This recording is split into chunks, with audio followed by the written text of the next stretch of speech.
Case in point 1-3, determine the impact on accounts. This is transaction number 5. We completed transactions 1, 2, 3, and 4 in previous videos. In our final transaction, the company pays off the $1,500 that was owed from the purchase of supplies and furniture. This represents a cash payment on account. So cash has been paid out and an amount owed to others has been paid off.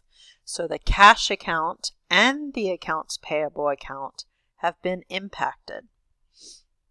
The company now has less cash and owes less than it did before, so both accounts have decreased.